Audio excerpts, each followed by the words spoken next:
Hello, good morning, good afternoon, good evening, everyone. Why like that? Trish King, hello. Hey, Bevia. Hey, Jonathan. Hey, Rosalinda. How's everyone doing? Hi, Saloni, Sher. Hi, Malek. Sujata. Hello, Vensh Bordia. Welcome.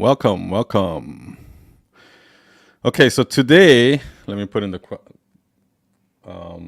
Q and A. Q. Ah, fuck. Sorry, guys. I just want to put in the title in here.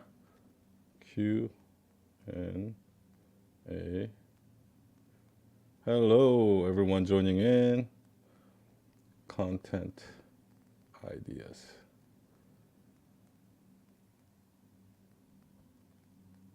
Pin. Okay. So if you have questions for me, hi Carolina, hi Musafir, hey Matt, hi Lynn Marine,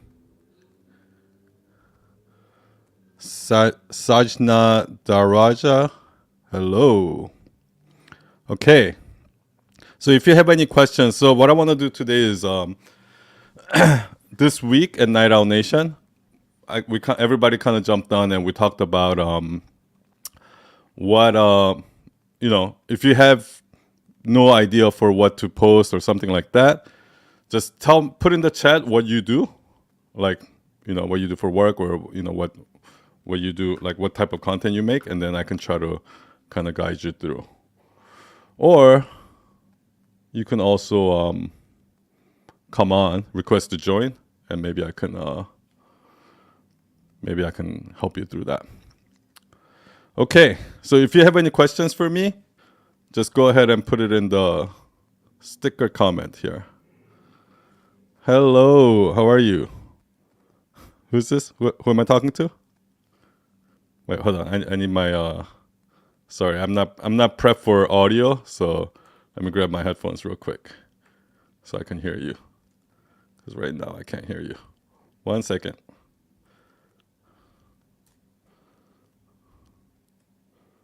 One second, sorry. My earpods are all tangled up right now, so I have to untangle them. Okay, almost there. Okay. All right, can you hear me? How are you? What's your name? Okay, Vanessa. So what question do you have for me?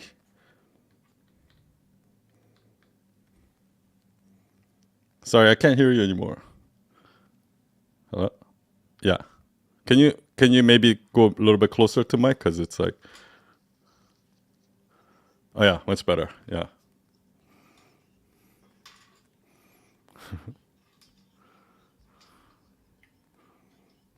Ah.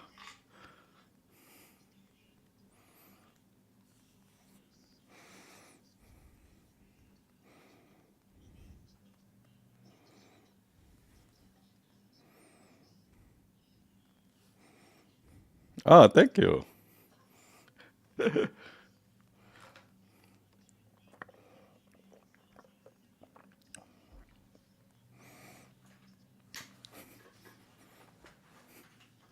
Ah, okay.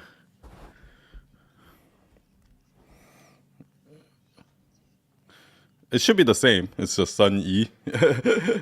I think. I think it's like Sun E Night Owls or something like that.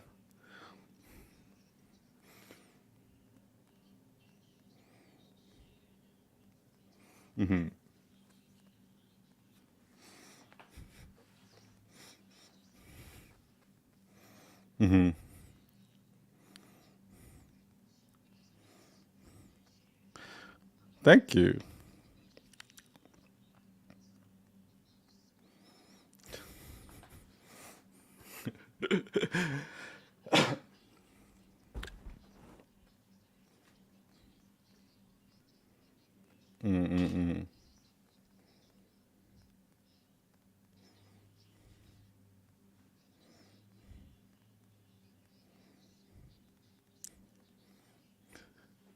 So what kind of content do you make?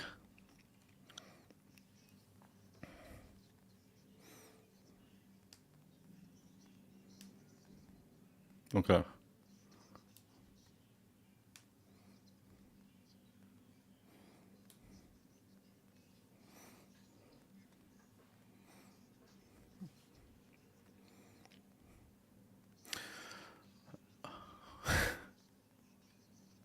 Yeah.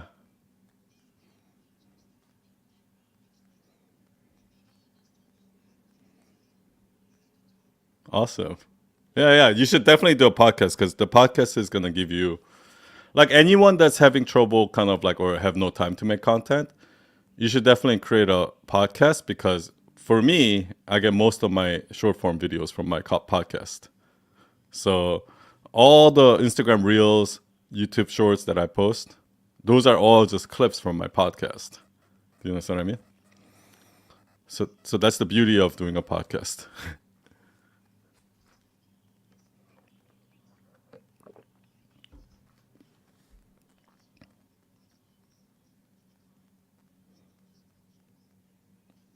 Okay, yeah.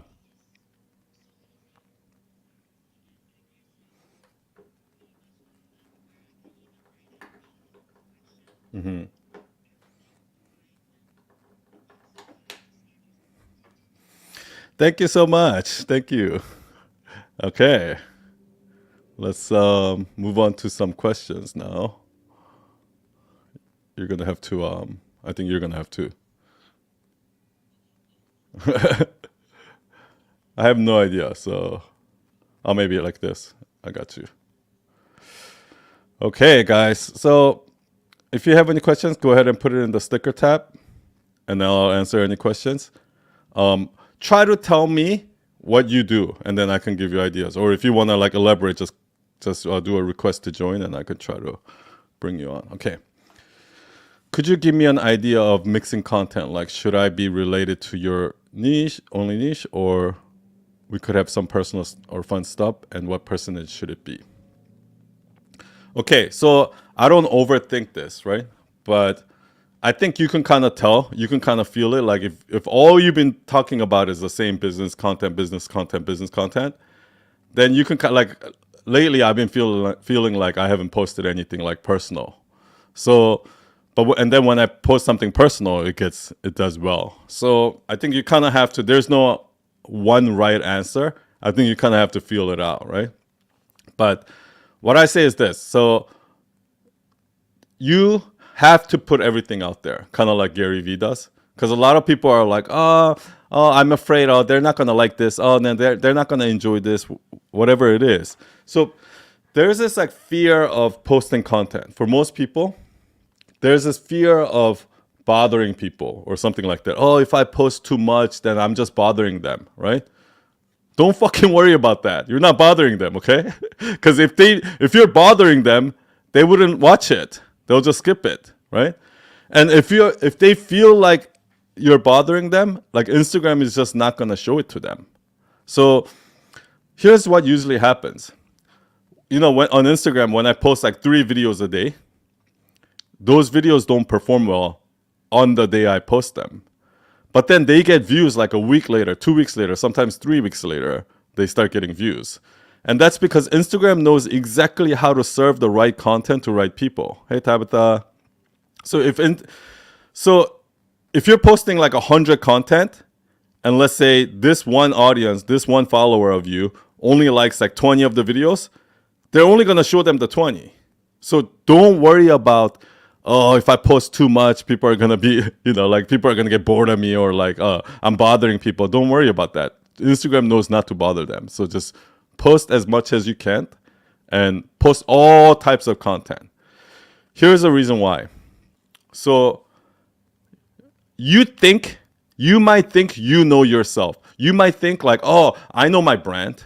Oh, I know what I know what my strengths are. I know what I'm good in. I know what my specialty is. No, you fucking don't. Okay, you just think you do, because I thought so too. And I've been doing this for fucking 20 years, and I thought I knew what I was good at. I thought I knew what people wanted. But when I just posted everything out there, like 3 years ago when I came on Instagram, I started talking about personal branding, design, copywriting. I just put everything out there, right? And then you know what happened? Everybody kept coming to me and telling me like, son, you're such a great storyteller. Oh, I love the way you tell stories. Can you teach me how to tell stories? Domestica reached out to me and they say, oh, can you do a course for us on the art of storytelling, right? I'm like, what the fuck is going on? Like, I've never once said that I'm a storyteller, that I'm a good storyteller, I teach storyteller. I never said any of that. So why is everybody coming to me and telling me about storytelling and asking me for storytelling, right? So that's because that is the thing they want from me. So you have that thing, like you have the thing that everybody wants from you, but you're ignoring it and you're just saying, oh, no, this is me, this is me. When everybody's saying, no, that's not you, this is you. And that's because all of that is you. All of it is you. Like for me, storytelling, personal branding, design, I never thought of it that way. The authenticity shit I talk about, all of those is me. But it turns out that people only care about this shit that I talk about. All the other stuff that I say, for some reason, it doesn't connect with them. It doesn't resonate with them. Okay? So that means this is the part of me that everybody cares. Okay, here's another example. So storytelling is what I do, right? But recently what I've been, the constant feedback that I've been hearing from people is that, what is it? The harsh, what do you call it? A tough love. So one of the things that I've been hearing a lot is tough love. That I am, son, like that I tell the truth that I'm giving you the answer that you don't want to hear, but I do it out of love. I do it because I care about you, right? So that is also part of my brand. So some people might, some people comment like on my videos and be like, why do you curse all the time? Why are you so angry? Blah, blah, blah. Well, that's who I am. And those are the people that I'm attracting. The people that are fucking needs to be slapped in the face and be like, the reason why I get so heated and angry is this. Because I fucking say the same shit all the time. I'm like, oh, like, be consistent. Keep making content if you're bored. Just put everything out there. Don't like, the same thing. Like, just be yourself. And all the same shit I'm telling you over and over and over and over again. But nobody's fucking doing it. Like, I'll go on Sunday service, I'll teach. I like start a podcast, do this, make sure from content, blah, blah, blah. Go post on YouTube, go start a TikTok, go fucking start Twitter. I say it all the fucking time, but when I look at it, are you guys fucking doing it? No. Like, when I look at it, only like 5% of you are doing it. And those 5% that are doing it are fucking winning. And the other 95% of you are not doing it. So that's why I keep fucking screaming at you. Like, why am I fucking screaming at you? Why am I fucking angry all the time? Why am I yelling? Because I feel like I'm fucking saying the shit and you're not fucking listening. You're listening, but you're not actually taking action. So that's why I'm screaming at you. Because sometimes we need a little slap in the face. We need a little wake up call, right? And that's what I'm doing. Here's a great example. I'll tell a story like this. When I was in Cairo last week, a friend of ours, watched our dog, right? And here's the thing about dogs, right? If you give the dog good food, right, human food, of course the dog is gonna fucking love it, right? But then if you give the dog food, the dog is not gonna love the dog food, right? But what do you think is better for the health of that dog? Dog food that they don't like to eat? Or the fucking human food that's not good for them, but it fucking tastes good? Of course the dog is gonna keep going for the human food, right? So for me to get the love of the dog, it's easy. Just keep giving them human food. Just keep giving them human food. Oh, this dog is gonna fucking love me because I keep giving them human food. Is that doing any good for the dog? No. So yeah, go fucking listen to all those, go listen to those marketers, those fucking get rich quick scheme guys, go fucking the 6-figure launch guys. Yeah, go listen to those guys. All they're doing is they're fucking keep giving you human food. Like they're giving you the thing that you want to hear that's bad for you. I'm sitting here trying to give you the thing that you need to hear, the thing that's good for you, but you don't want to fucking hear. That's my brand. Okay? So the thing is, like, even that part of me, like, I had no idea. Nobody ever, like, this, my whole life, I've never thought, like, oh, son is so fucking heated, like, he's so fucking angry, or, like, he's so like, or even this like tough love concept, like those are things that I've never realized until people started telling me. So this is what I'm trying to say. Whatever you think you are, 1000% guarantee you're not it. Okay?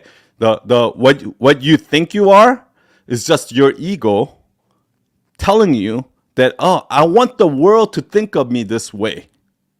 But it's not the real you. Do you understand what I mean? Like, I'll give you another great example. So my wife, Gigi, she is very, very strict about money, right? When it comes to money, like it's like a fucking German knife, right? Everything, all the bills, invoices, everything is very, very, very crystal. And it's actually the only reason why we're actually making money. If it wasn't for her, we wouldn't be making money. So it's a benefit, right? But that personality of her makes people think that she's cheap, right? So everybody around us are gonna kind of like make jokes about it and be like, like they're gonna make the Asian joke like, you pay now, or like from that movie scene, like you pay now. Like they're gonna make those kind of jokes, and people are gonna make fun of her for being that way, not in a bad offensive way, but in a fun way, right? But she hates that. She hates that people think of her that way. Like people always come to me and say, "Son, you're so fucking emotional. Like you're so impulsive and blah blah blah." I hate that because that tells me that I'm a bad entrepreneur, that I'm a bad business owner, that I'm not thinking logically, right? So I hate it.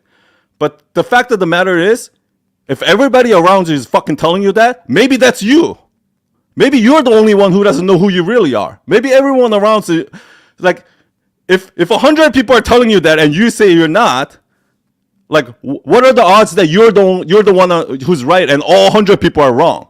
Most likely, those 100 people are right and you're wrong. Okay? So don't fucking do this like, oh, they just don't understand. Oh, no, they just don't understand. Oh, no, they don't understand what it's like to be me. No, we fucking do understand, okay? You're the one who doesn't understand. It's like, the perfect thing is this, right?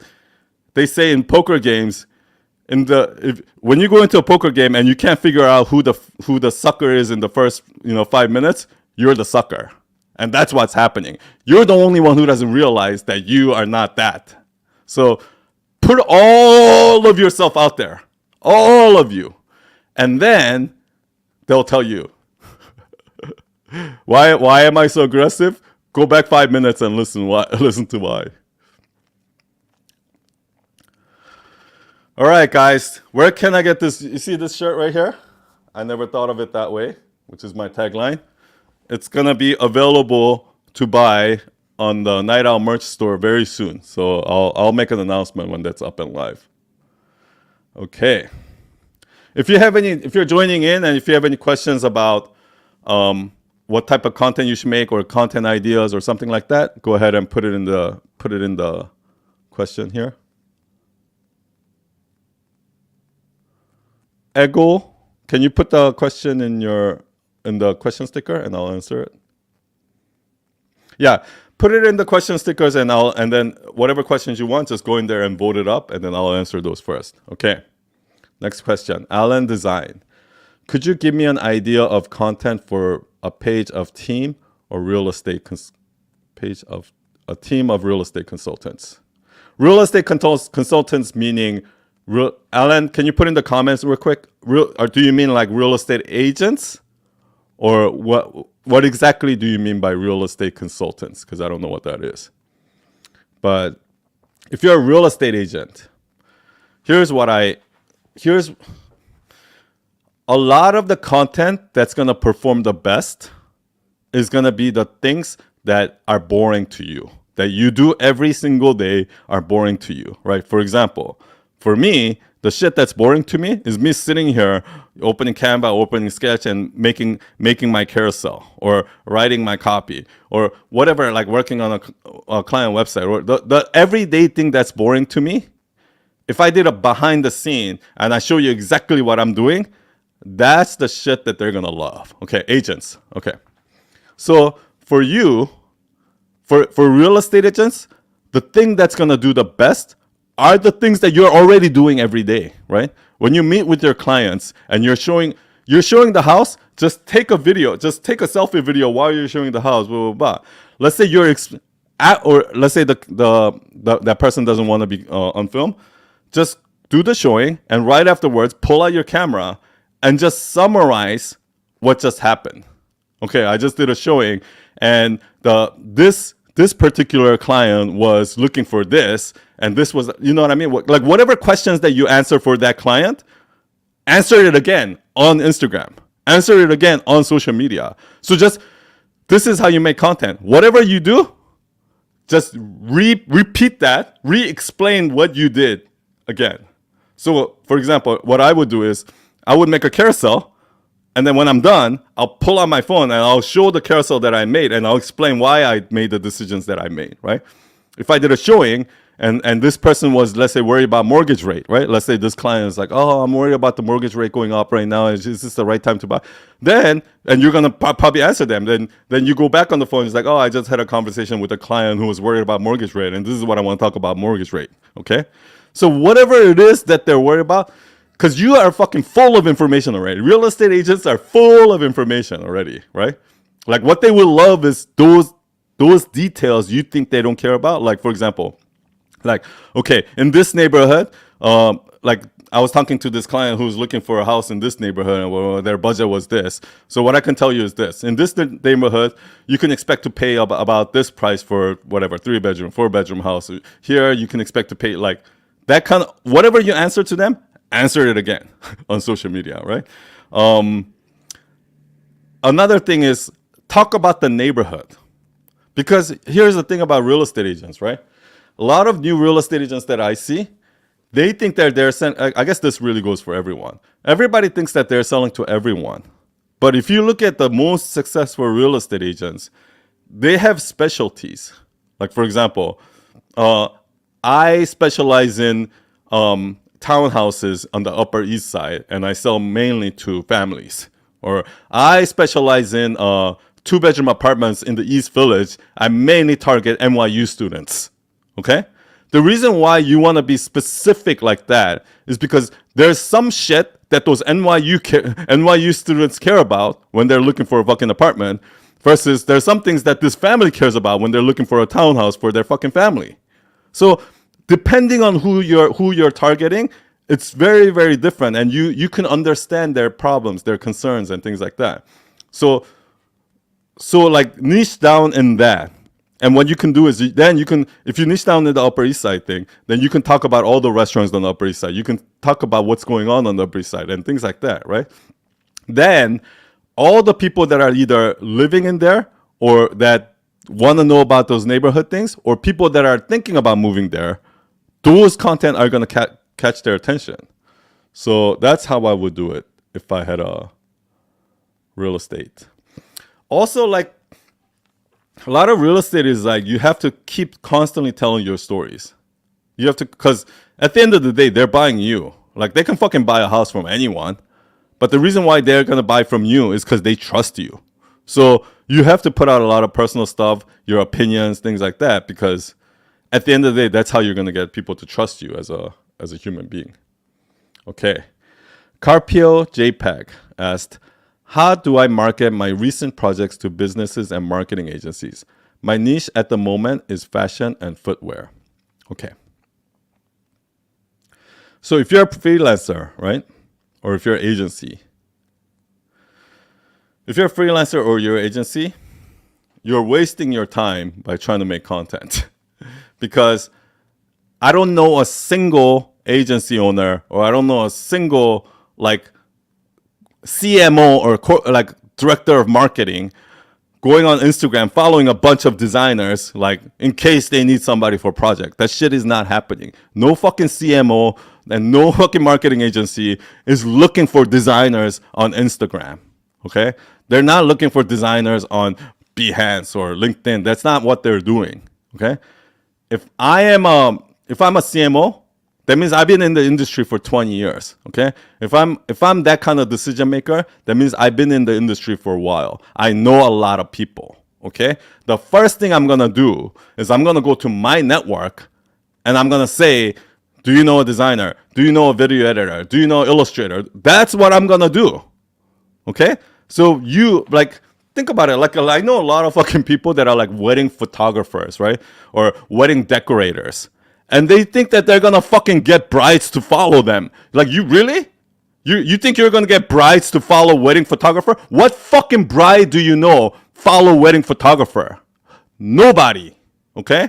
Because they only need that fucking wedding photographer once in their whole life. So they're just gonna go search for the wedding photographer, ask around when the time comes. They're not following a wedding photographer in case one day I get married. That's not what the fuck is happening, okay? The same thing is happening to agencies. CMOs are not following designers in case one day I need a designer, okay? So if you're in a B2B business, just accept the fact that you're in a B2B business and you need to start networking. You can't market a B2B business with B2C. That's like fucking spending millions of dollars in advertising and then hoping that you're gonna get one big client out of it. That's not gonna work. That's like trying to kill that's like using a kill a fly with a cannon. It's like it's so over the top, right? So what you need to be doing if you're in a if you're a freelancer, you're an agency owner. I built my entire agency without any social media. So start reaching out to people, start networking. The way you're going to grow your B2B business is by having 5 business soulmates, meaning when you meet a marketing director that you really connect with, you have chemistries with, when you meet a senior designer, senior video editor, creative director, whenever you meet these people that you really relate to, you have chemistry with, and you feel like you can really become friends with them, be friends with them. Not only be friends with them, be best friends with them. Okay? Because this is how networking really works. A networking, when that CMO is looking for to hire people, they're not reaching out to 1,000 people and asking. That's not what they're doing. They're reaching out to one person that they trust and say, hey, when it comes to designers, I trust you. So can you refer me a designer? That's why everybody fucking comes to me and asking me for a referral. Because when it comes to design, they trust me. And they know that anyone that I refer is going to be good. So that's why they come to me, okay? I'm the filter. So go become close friends with those guys. Because those people, like if you're friends with me, here's the thing. Trust me, if you're friends with me, and you're a designer and you're fucking good, you'll never run out of work. Because every fucking day people are asking me for designer. Every fucking day people are asking me for video editors. Every day people are asking me for that. So you just need to know 5 right people and your business is set. The thing is, most people don't do that. Instead of investing that time building a relationship over years with the 5 right people, what they do is they fucking spam the shit out of 1,000 people. And they get nothing. That's not fucking networking, okay? That's called spamming. Okay? Next. Okay, I'm gonna try to move faster because we're already half hour mark. Okay. Mariro Bert's Life asked, would love content ideas for energy healing focused on women in corporate who are in a turning point trying to find what's next. You know what? For those kind of content, the best thing to do, if you're a therapist, if you're a coach, if you're like any kind of, if you work with like one-on-one or group coaching or anything, what you need to do is you need to record every one of those sessions.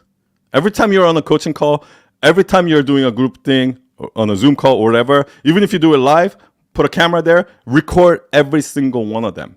Because your best content is coming out in those moments when you're actually working with people.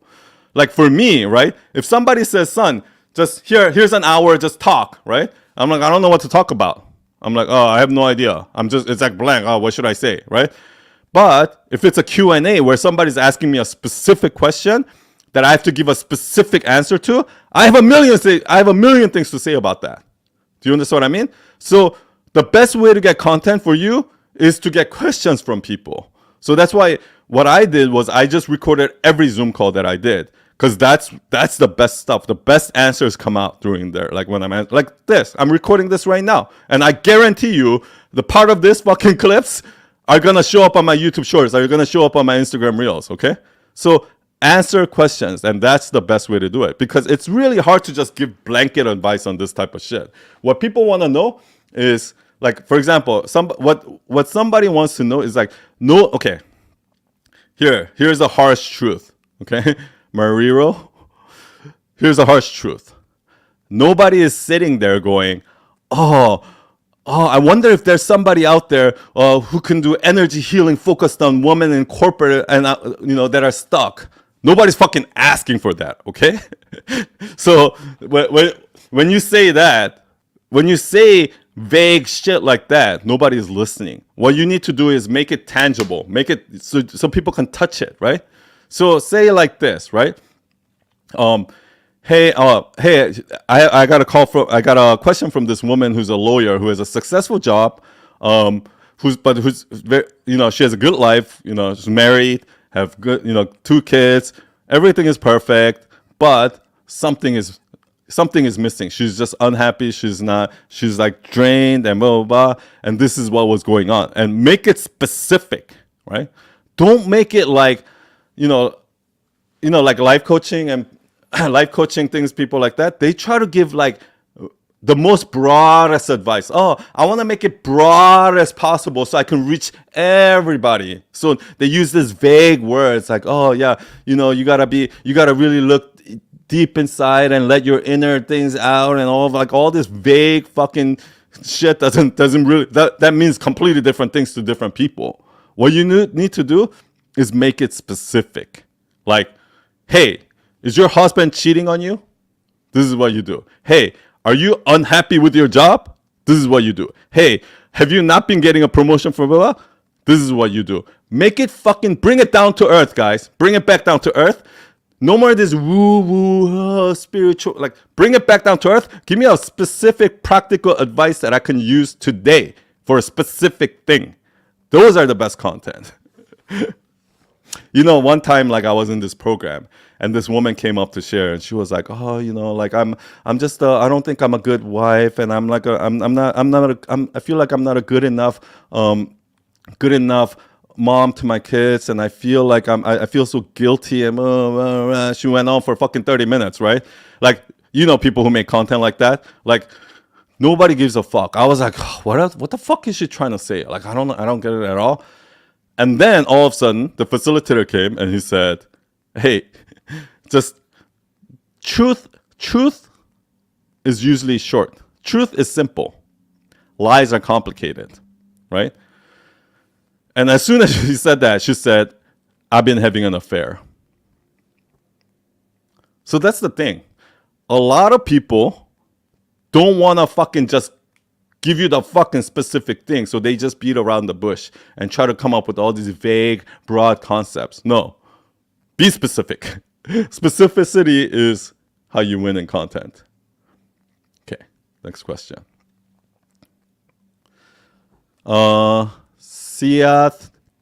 Saya the Curious. Can stories be fabricated, or does it need to be 100% real? Stories have to be 100% real. Stories have to be 100% real, but what you do is you don't tell all of it. You tell the parts that are needed to teach that lesson. Do you understand what I mean? So, but when you try to fabricate a story, a lot of times the reason why people fabricate a story is because they feel like, oh, I need to make myself look better, or I need to make myself like more authority, or some shit like that. So whenever you fabricate a story, all of a sudden people are not going to connect with it, because they can sense that it's not real. It feels fake, right? So you can't write, the truth is you can't write a better story than the truth. The real problem comes because most people, okay, I'm going to give you an example. This is from one of our members. I always give this example, so he probably hates me for telling this story over and over, but I'm going to tell it anyway. So there was a guy, his name is David. He when he got married, he went on his honeymoon, and they went on this hiking trail, and all the way at the top there was a part where it was like a water in the bottom, and they were on the top of the hill, and everybody was jumping into the water, right? And that was part of the trip. And he is afraid of height. He didn't want to do it. He was so scared. But then he looked down and he mustered up the courage and he just did it and jumped in and he felt great. And it's like, wow, this is amazing. He felt like, that he overcoming that fear just made him feel really happy and fulfilled, right? Okay, this is how most people tell the story, right? What they do is they focus on the part where, the fear and jumping off, and because, they've heard that before. So they focus on that part and they're like, oh, they try to explain that with adjectives like, oh yeah, I was so scared and I was like feeling all this anxiety and like using all of these adjectives to describe that moment. And what happens? Nobody really gets it. Nobody really resonates with it because anxiety means different things to different people. Scare means different things to different people. So they're not going to resonate with it. But I asked him this. What made you jump? You were standing at the edge cliff, looking down at the water. Heart is bumping like crazy. What is the thing that made you actually jump? What made you go over the fear? And he told, and he actually, even then, he didn't say anything, right? So I asked him this. It's like, did the fact that your wife was there has something to do with it? Your new bride, you just got married. Your bride is watching you. And you're supposed to jump, and you're scared. You don't know what to do. And now I have a decision to make. Oh, shit, I'm scared. And just be a little wuss. Or muster up the courage. I want to show my new bride. I want to show my new wife how brave I am and jump, right? So that's the part that he missed out, right? He completely skipped that part because that's the vulnerable part. That's the part that I don't want to admit. That's the part like if I were to tell the story, that's how I would tell it. Like I was on this honeymoon, we went, and the whole time I was worried because I was scared about, the jumping off the cliff part. And I'm like, can I do it? Can I do it? Can I do it? And then I was there. I was on the edge, looking down, looking at my wife, looking at the expression on her face, thinking in my head, like, if I don't do this, she's gonna think I'm such a fucking loser. Like I don't want her to have that disappointed look on her face, right? And so I just mustered up to college and I jumped. And after I did it, it felt the most fulfilling part that was the most fulfilling part, right? If you tell the story like that, that resonates, but because it's the real truth without leaving anything, like leaving out the important part, the vulnerable part, right? But a lot of people have a hard time doing that. A lot of people, the most vulnerable part, the part that is the most important, what they do is they just skip right over it. It's like, that just happened. Like, for example, the other day, one of the Night Owl members, again, was telling a story of like, like I used to be a bad kid. So this one time I got arrested and my parents came to get me. Like, I'm like, what did you get arrested for? See, like, here's the thing. When you say I got arrested, but you don't tell me what you got arrested for, that's you trying to skip over that vulnerable truth. And so pay attention to whenever you're telling stories, pay close attention to which parts you're just skipping right over because you're afraid. Because most likely that is the key to the story. So short answer, tell the story as honest and as vulnerable as you can. Okay. Adventure of 3 asked, how do you start networking? Where do you start? That's a great question. The way I do it is like this. So, for example, like just this week, I went to Cairo and, we had a chance to meet all the other speakers, right? But I'm a super, super, super introvert. So I'm really bad at these networking events where like, oh, hey, how are you doing? Hey, what's your name? Where are you from? What do you do? Hey, I blah, blah, blah, like that fucking superficial, small little chit chat, fucking, I hate that shit. I can't do that. Okay. So what I do is I'll usually just listen in those things. Like I don't really talk. But then it becomes clear to me just hearing everybody talk, like who my people is. When I meet one of my people, I know who. I know. I can feel it, right? So this whole time while we were talking, I talked to, I heard a bunch of people, but there was one person in particular that I connected with the most. Do you understand what I mean? And I just had a really, instead of fucking having like, 100 little small talk chit chats with fucking 100 different people, what I did was I spent all of my time just having one deep conversation with that one person. Okay? And that's how. So how do you network? I'm gonna ask you this. I'm gonna turn that question back to you. How do you make friends? How do you make friends? Because networking is the same. Networking is making friends. That's all it is. Okay? So if you're gonna find 5 close friends in the business circle, you're not gonna do that by trying to find a calculating way to network. The way you're gonna do that is by making friends. Like I have, some of my clients are some of my closest friends. Some of our old employees are some of my closest friends, right? So you fucking meet people all the time. The question is, are you just creating a lot of superficial relationships? Or are you honing in on the right relationship and building a really deep relationship with that? That's the thing, right? So yeah, how do you start networking? It's the same way you make friends. I want to answer this one question from YouTube. How come you never bring up doing a TED Talk? That was from Wannabe Pro Wrestler. I don't know. I did a TEDx talk, I guess. But I'm not like. Here's the thing about me, guys. There's not one thing that I'm like obsessed with. I'm not obsessed with, I need to do speaking, or I'm not obsessed with, I need to get on a podcast. Like, I'm not obsessed with anything. Okay? What I do is whatever is in front of me that I find interesting, I do that. Okay. The Drawing Bard asked, I work with character design, painting fantasy creatures based on things people love. It's going well, but I'm struggling to make content every day that is not a new creature. How could I split my content so I could get most from each art? I don't know if you do behind the scenes, but you should definitely do behind the scenes, right? So what I would do is like, once you finish the art, show the art, right? But then maybe on the next post, maybe do a behind the scenes. And then on the next post, maybe just do almost like a behind the scene with a camera where you talk about why you made the decision a certain way or something like that, right? Behind the scenes content is literally the best content.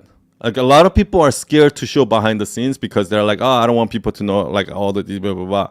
But that's stupid because think about it. Like when you watch, let's say you turn on the TV and there's like, let's say Iron Man, and there's like this behind the scene making of, and then they show how they made it and things like that, and you watch that. Like usually, does that make you want to watch the movie more, or does it make you want to watch it less? Most likely, it's gonna make you want to watch it more. So whatever artwork you do, always do behind the scenes, is because sometimes, first of all, that behind the scene content might do better than the original content, and the behind the scene content actually brings more traffic to your original content. So yeah, I would say do a lot of behind the scenes.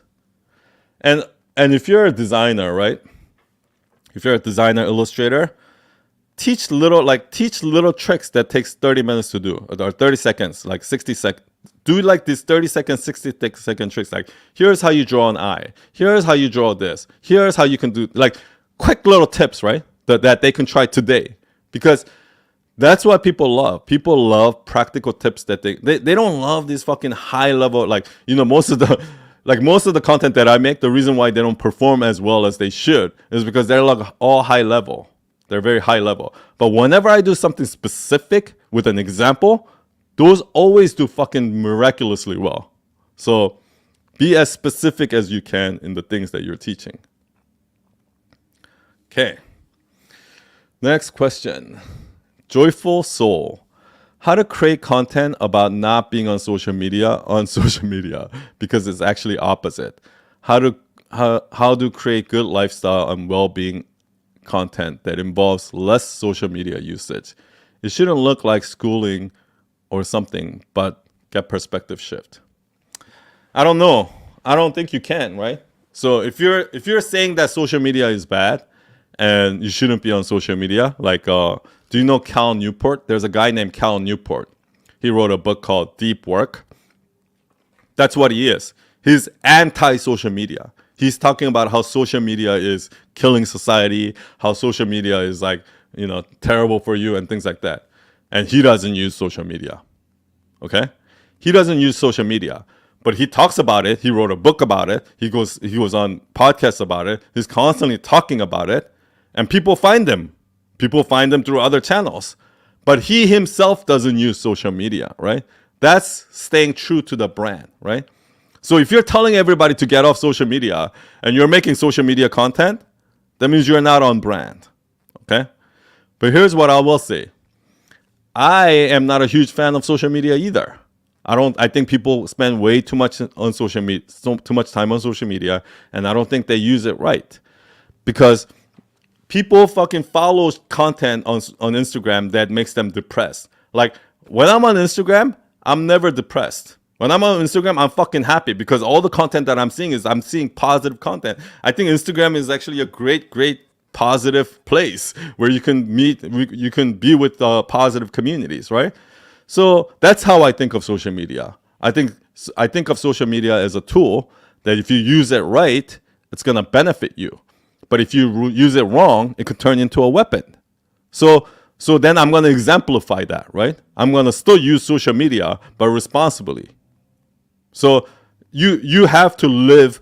You have to be the thing that you say. Otherwise, people are gonna call you out on it. So whatever you believe in, whether you believe that social media is useful, but here's how you use it right, then you have to say it that way, right? But if your whole message is get off social media, like don't use social media at all, then you shouldn't be on social media either, in my opinion. Okay. Murray Vince Language Center. How can I make stories that turn followers into clients? As an example, as an English teaching business. Okay. First of all, selling is teaching. There's no difference between selling and teaching. Okay. So for example, when I was young, I needed to I wanted my mom to buy me this like BB gun, right? And my mom won't buy it for me, right? So now I have to sell her on it. I have to sell her on, hey, you have to buy this for me. So how do I sell her? I have to give her something. I have to give her something that she doesn't know about. But mom, you don't understand. Like all the kids in my school have it, and I'm the only one who doesn't have it. So and everybody's making fun of me. Like I'm teaching her. I'm educating her on why it's important that I need this. Or mom, you don't understand. Or if you do that, or like it's the same thing when you're selling. Like for me, it's the same thing when I'm teaching. When I teach the concept of like the stuff that I'm teaching is not going to be the stuff that you want to hear. So what I'm giving you is tough love, right? So the story, I need to educate you on, okay, because you guys don't want to follow me. You guys don't want to listen to me. Why? Because I say all the shit that you don't want to hear. Meanwhile, there's all these people, all these gurus, fake gurus, the fake get rich quick gurus that are fake, making all this content that you want to hear, right? Those are the things you want to hear. When they come and say, oh, when Marie Forleo comes out and says everything is figure outable, or somebody says, oh, you're perfect just the way you are, or oh, you want $1 million, you just manifest it. Oh, just create a vision board and just fucking stare at it and just manifest it. That's how easy it is, right? Those are the fucking bullshit garbage that you want to hear. You want to hear that it's fucking easy. You want to hear that anybody can fucking start a business. You want to hear that everything is figure outable. You want to hear all of that easy fucking answer, right? That's why you have all these fucking influencers and fake gurus and fucking marketing coaches out there giving you all the fucking shit that you want to hear. All the fucking candy, all the fucking garbage that you want to hear. They're just giving it to you, right? And I'm sitting here going like, no, that's not what you want. That's not what you need. I need to educate you on it. I need to teach you why you shouldn't be eating those fucking shit from the fake gurus and why you should be listening to me. So the way I do that is I tell this story of Okay, when my friend was watching the dog, she just kept feeding him good food, good human food, human food, human food, human food. So of course he's gonna go for it. But is that really good for the dog? No. What the dog needs is healthy, good dog food that the dog doesn't like but needs it. Okay? So I just taught you, educated you on why it's important. And I just educated on why my content is more important than those fucking fake gurus. So selling is teaching. So if you want to turn followers into clients, teach them. Right now, why are they not buying from you? Why are those followers not hiring you?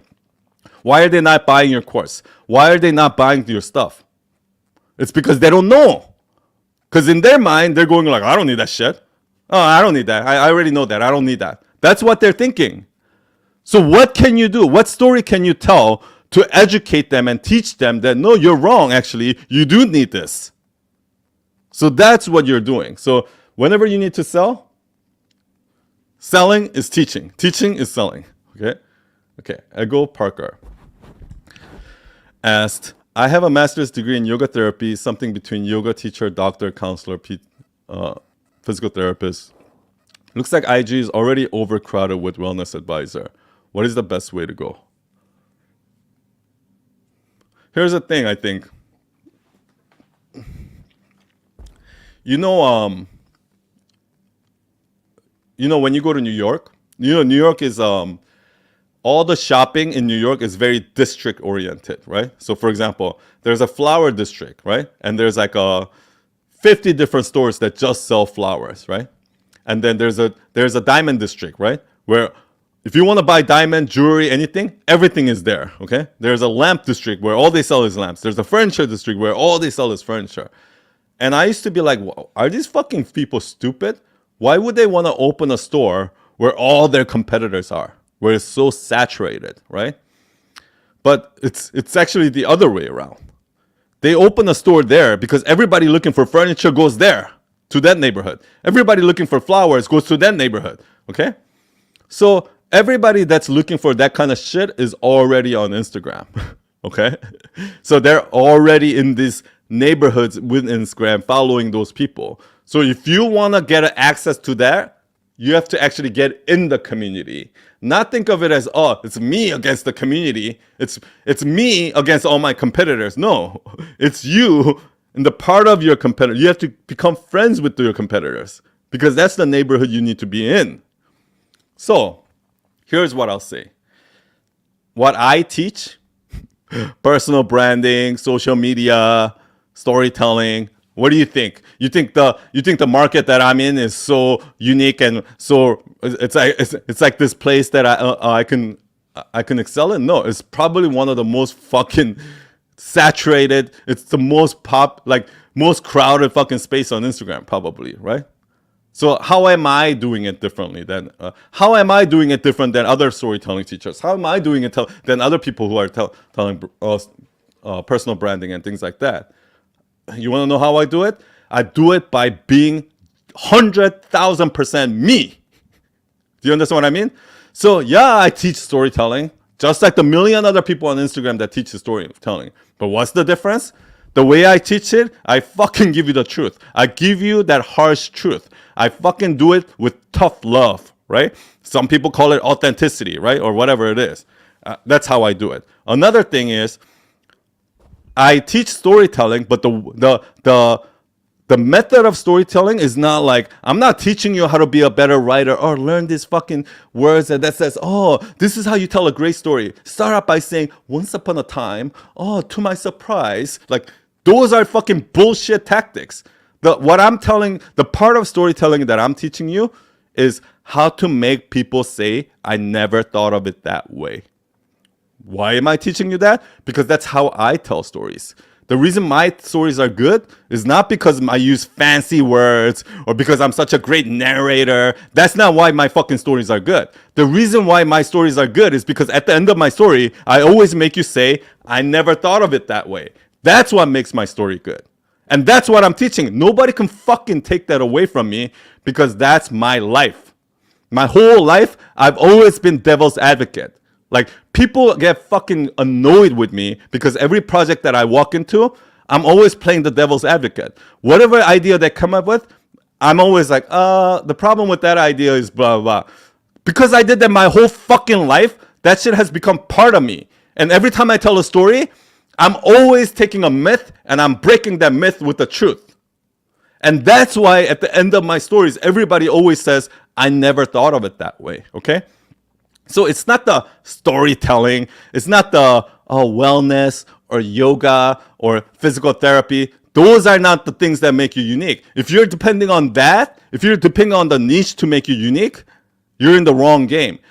I do the same thing that everyone else do, but what makes me unique is I fucking double down on exactly how I do it. Nobody else in the fucking world teaches storytelling the way I teach it.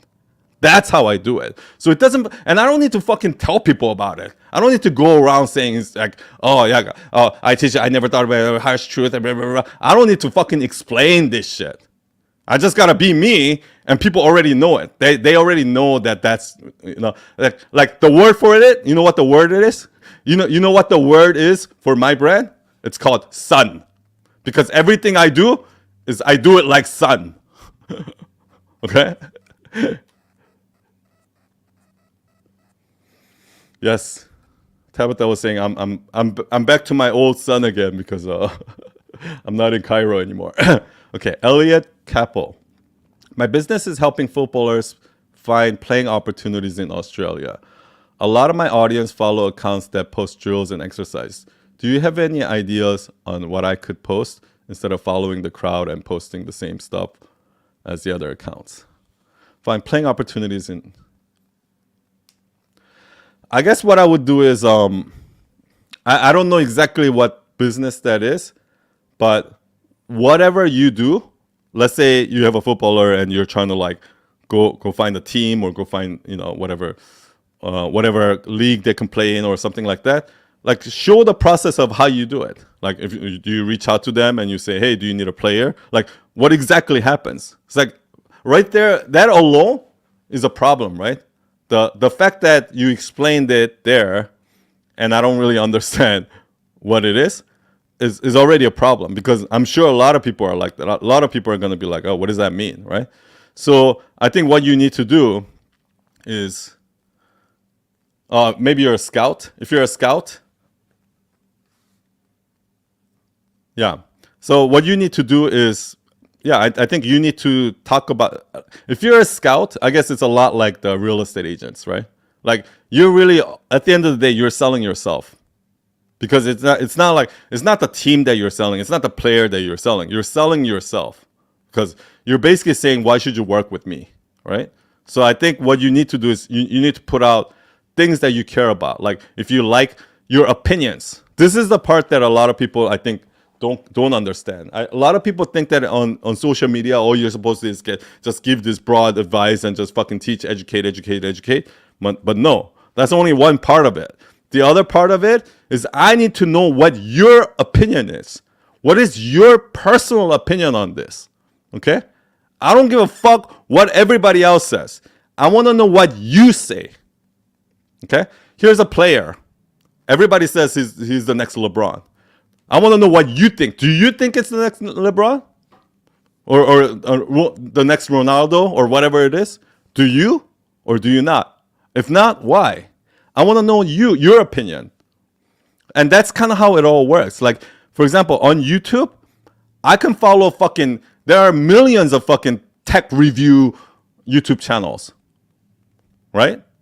But there are one or two that I trust because I trust that person. I trust his opinion. I like the way he thinks because he thinks like me or she thinks like me.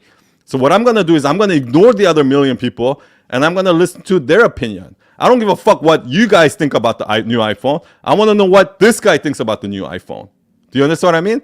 And the only way to get that kind of respect, that kind of authority, and that kind of trust from your audience is by speaking your own opinion. Not just regurgitating the fucking same opinion that everybody else says. If you're regurgitating the same opinion that everyone else says, why should I follow you? I can get it anywhere. Do you know what I mean? So make a big part of your content about your personal opinion. What do you think? Okay, next, Joyful Soul. Do you like the idea of tell them secret and tell them implementation? Like people who tell the tool on the real, but sell you the course on how to work with that tool. It is a nice strategy according to you. I wouldn't really think of it as a strategy like that. Because a lot of people do this, right? They're like, oh, I'm going to give a snippet of a little bit of this, and then they're going to have to sign up and they can get the rest. Like, you don't have to strategize like that, okay? Because I guarantee you, even if you take all of your paid content behind the paywall and you chop it up and you post it publicly for free, people will still buy your course, okay? People will still hire you. And the reason why is because what you're selling is not information. If you think that I have this information that nobody else has, I'm gonna fucking hide it, and I'm not gonna give it to anybody until they pay me. And then okay. What if somebody pays you, gets that information, just remix it in their own version, and then sell it? Is your business over then? That means that's the end of your business. If all of your fucking intellectual property of your business is dependent on that content, that means your business is worth nothing. Because information is dime a dozen. You ever heard of Google? You ever heard of YouTube? Whatever information that you think you have, I can fucking get it for free there. So do not think that there's no fucking thing. I guess what I'm trying to say is like, there is no secret. There's no secret framework. There's no shortcut to success. There's no 7-step framework to fucking 6-figure income. There's none of that. Okay? There is no, the more you look for shortcut, the more you're gonna fail. So content wise, give it all away. Give it all away. Because that's what I do. I give it all away.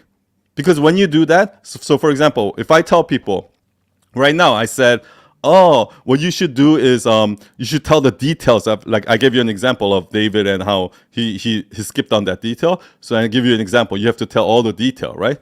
And then you know what's going to happen right after this live? Somebody's going to listen to that, and somebody's going to DM me and say, hey, son, I really love the part where you said about giving the detail about the falling off the cliff and about his wife and things like that.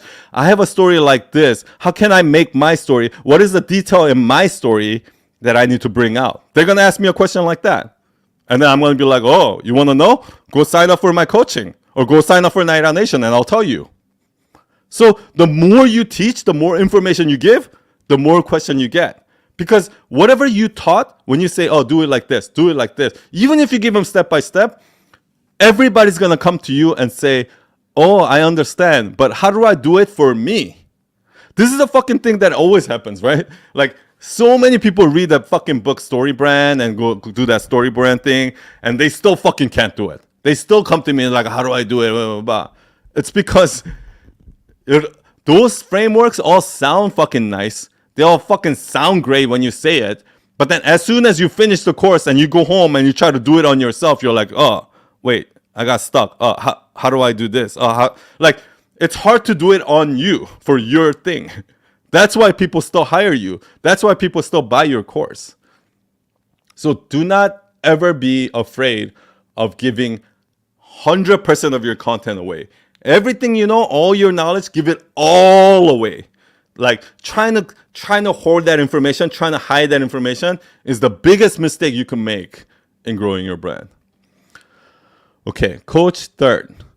I am boxing coach. What kind of content can I put except boxing and exercising drills?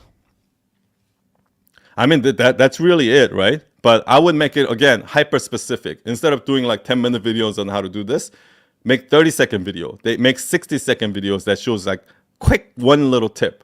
Right? That's how I would do it. And also, like, same thing. Your opinion is what is really important. Make half your content should be about your opinion. And what's even better is if your opinion, talk about the things that you believe, like your opinions, that goes against the norm. Like that's controversial. That's something that's like that people, because controversy is what does well. So and the reason why you want to do that is that's how you differentiate yourself. Everybody else thinks this, but I think this. Do you understand what I mean? Okay. Militza Rosaria Coaching. Hi, how can I create content that attracts clients through content when I'm actually feeling desperate to get clients without projecting how I feel? I'm a coach, consultant, and social media marketer. I'm actually feeling desperate to get clients without projecting how I feel. Okay. If you're desperate to get clients, okay, if you're starting in a business, right? It doesn't matter whether you're a coach, freelancer, product business, doesn't matter what it is. If you're desperate to get clients, that's already a red flag. You should never, ever, ever be desperate to clients. You should not give a fuck.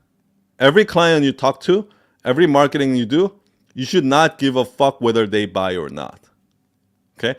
If whether they buy or not, like emotionally, like, moves you, or you get emotional about it, like you get desperate about it, it's not gonna work, because you're gonna make stupid decisions. You're gonna make emotional decisions. You're gonna give them some fucking discount that they don't need, and you're just gonna run your business to the ground. There's no way you can grow a business when you're worried about money. And I see this happening all the time. Freelancers quit their job and start freelancing, and they're desperate to get clients, and they go on a fucking sales call, and the client can fucking smell that desperation a mile away. Dude, as a client, I never want to hire somebody who's desperate. I want to hire somebody who's confident, who fucking know what the fuck they're doing, and don't even give a fuck if they lose me. That's the kind of client that I need, okay? So my clients, you know what happens? My clients are actually afraid of me firing them, not the other way around. That's how you need to get to. And you're never going to get there if you're worried about money. So what I need you to do right now is go get a 9-to-5 job where you have stable income, so that every sales meeting you go to, you don't give a fuck if you lose that sale or not. Then you're going to be confident, and you're going to, when you go into that meeting out of fear, they're going to feel it. But when you go into that meeting out of hope, they're also going to feel it. Which one do you think are going to sell them? When you go into the meeting out of fear, or when you go into the meeting out of hope? Right? And the way you're never going to do that meeting out of hope if you're desperate about money.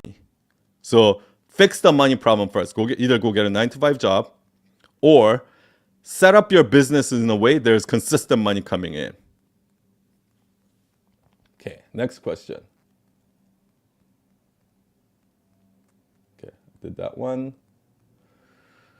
Okay, I'm gonna have to wrap it up soon. Okay, Vansh Bordia.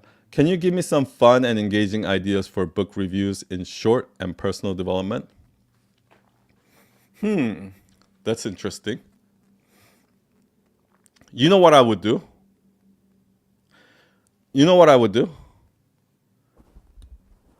Because like whenever I see book reviews, right, it just talks about all the stuff that is good about it, right?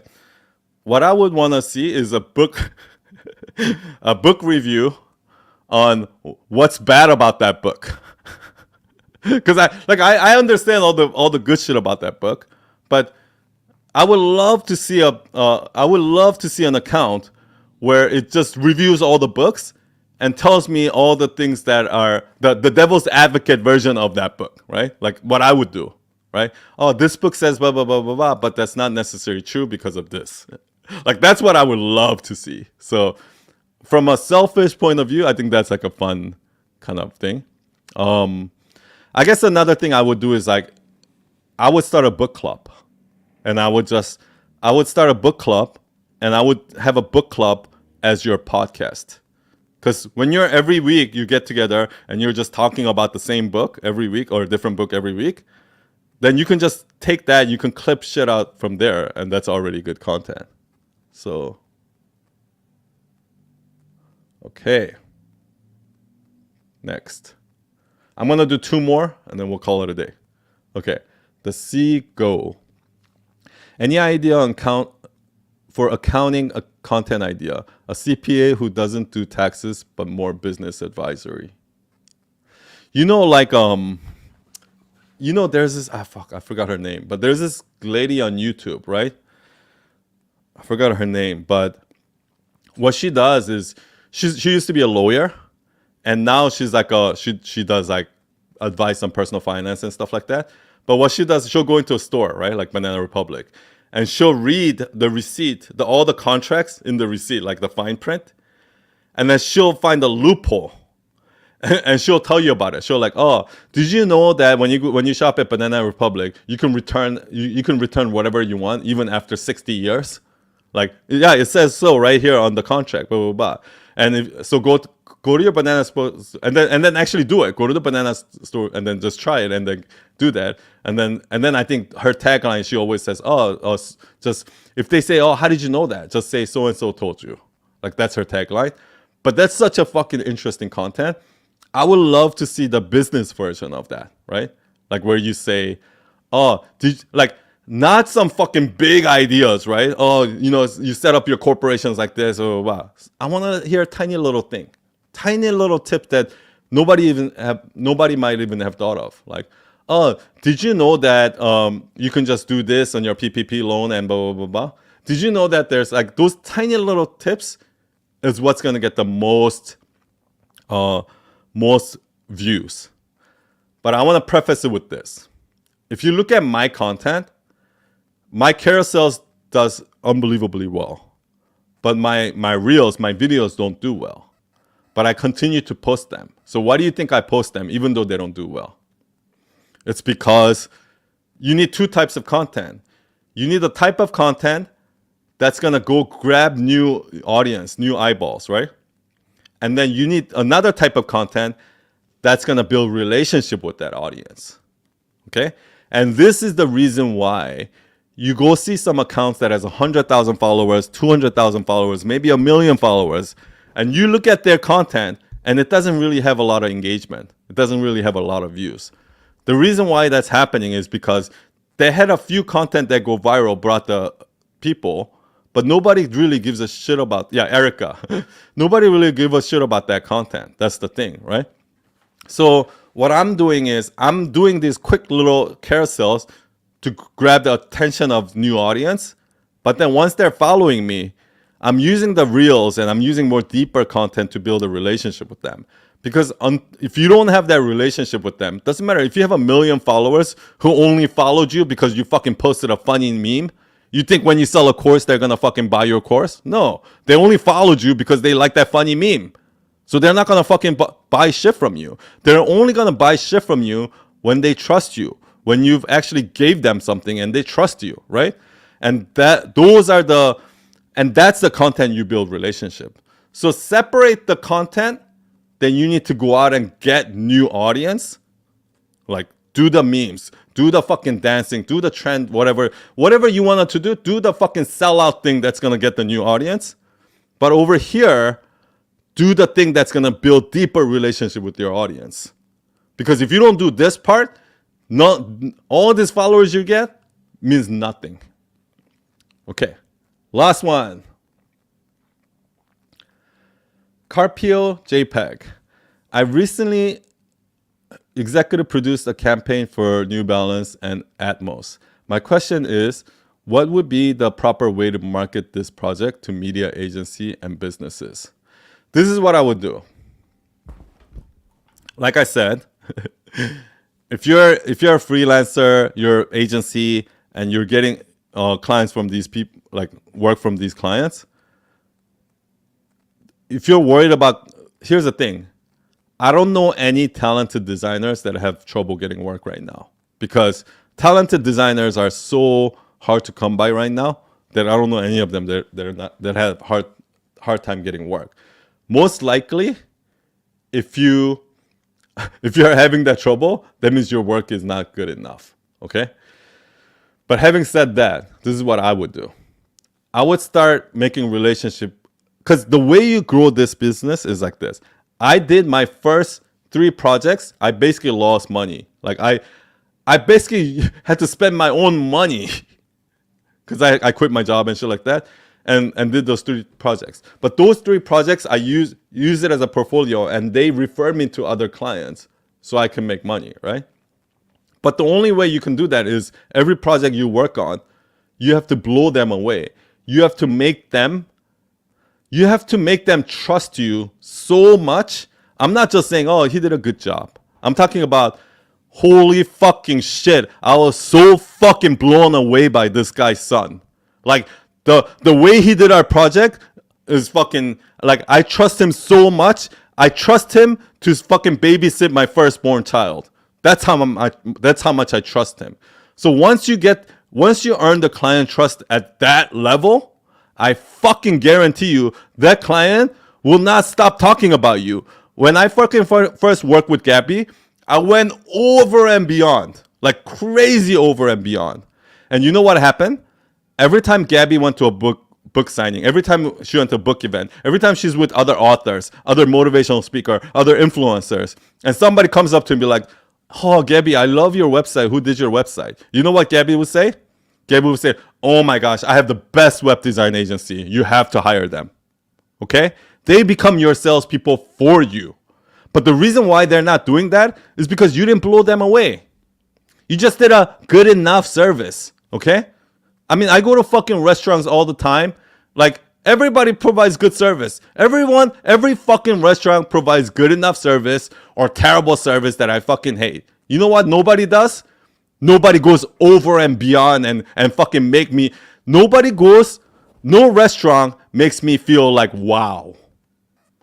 But then, one time, I went to this Korean restaurant and I was eating, and their service was like, I was about to ask them for more sauce, and right when I was about to ask, they already brought me a sauce. I was about to ask for napkins, and they already brought me napkins. I was just about to ask for more water, and they were pouring the water. Like, the service was so fucking over and beyond that I went there every fucking week after that. And every time somebody fucking comes to town, I always take them there. So to build this kind of business is fucking easy. Every client you work with, wow them. If you deliver them a wow service, I fucking guarantee you they will not forget it. The reason why they're not referring you is because you just did good enough. And you know what? You know who else does good enough? Everyone else does good enough. That's why. Okay, I'll leave it at that. Here's a practical tip. If you want to get started in freelancing, whatever it is you do, let's say you're a designer, go to the job boards, like in the US, in Europe, or whatever. Go to all the job boards for all the different locations and search for anybody looking for that work. That if they're looking for a designer that does this, if they're looking for a social media designer, brand designer, whatever it is, look for those jobs and then contact them directly. Don't apply for the job. Contact them directly. Find like a fucking 500 of them, these jobs, and contact these companies separately and tell them, hey, I'm a designer. I saw that you're looking for a designer. I can do this work for you at freelance. Here's the work that I've done, and blah, blah, blah, blah. I guarantee you, if you email 100 of them, you will 100% guarantee get at least one client out of that. Okay? So that's how you do it. Thank you, everyone. Thank you for staying. Sorry I missed last week. I'll be back again next week. So I'll see you guys next Thursday. Thank you for staying. And have a great, great rest of the week and great weekend. Cheers, y'all.